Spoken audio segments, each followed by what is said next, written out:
इस अध्याय में हम इमाइल दुर्खीम के सामाजिक एकता के सिद्धांत को समझने का प्रयास करेंगे।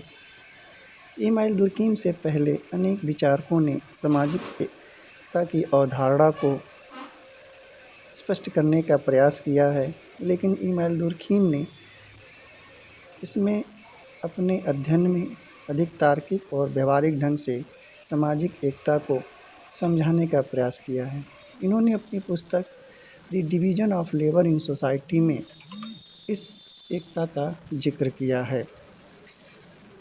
अपनी इस अवधारणा को स्पष्ट करने के लिए इमाइल दुर्खीम ने सामूहिक चेतना की अवधारणा को बताने का प्रयास किया है कि सामूहिक चेतना एक प्रकार की वास्तविकता है जो किसी समाज में लोगों की बौद्धिक, मनोवैज्ञानिक तथा सांस्कृतिक समानताओं के आधार पर उत्पन्न होती है। और इस आधार पे उन्होंने सामूहिक चेतना और व्यक्तिगत चेतना को स्पष्ट करते हुए सामाजिक एकता के इस सिद्धांत को समझाने का प्रयास किया है। इन्होंने अपनी पुस्तक में लिखा है कि सामाजिक एकता के विभिन्न स्वरूप पाए जाते हैं और इसके विभिन्न स्वरूपों के कुछ बदलती हुई परिस्थिति के अनुरूप व्यवस्थाओं को भी समझा जा सकता है। सामूहिक चेतना के आधार पर इन्होंने समाज के दो स्वरूपों का उल्लेख किया है, जिसको हम दो भागों में विभाजित कर सकते हैं। पहला है यांत्रिक समाज तथा दूसरा है सामयिक समाज। इस समाज के अध्ययन में हम दो भिन्न समाज के स्वरूप और उनकी विशेषताओं को समझने का प्रयास करेंगे। पहले हम यांत्रिक एकता को समझने का प्रयास करेंगे।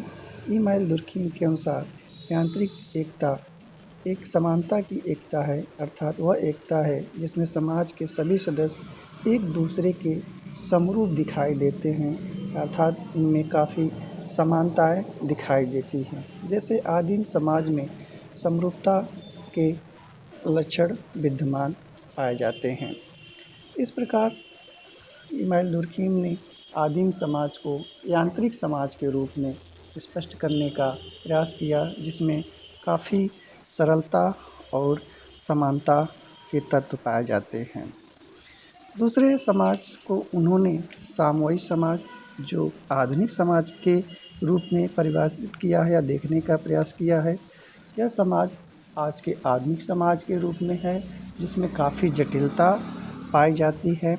इसको इन्होंने हर्बर्ट स्पेंसर से विचारों से प्राप्त किया है।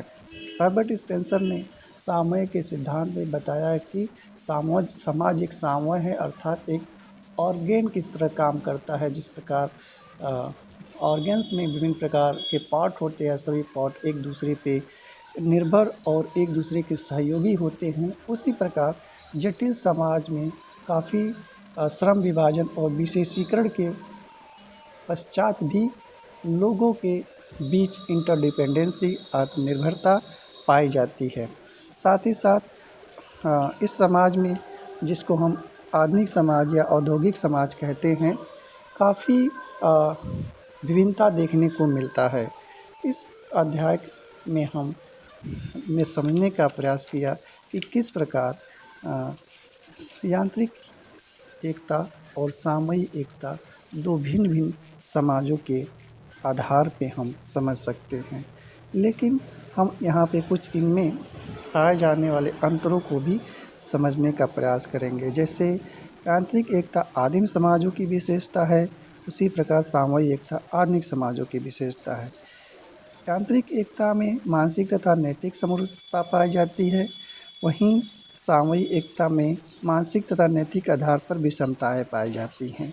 इसमें यांत्रिक एकता में व्यक्तिवादिता का अभाव होता है, जबकि सामयिक एकता में व्यक्तिवादिता देखने को मिलता है। यांत्रिक एकता में श्रम विभाजन तथा विशेषीकरण कम पाया जाता है, लेकिन सामयिक समाज में विशेषीकरण और श्रम विभाजन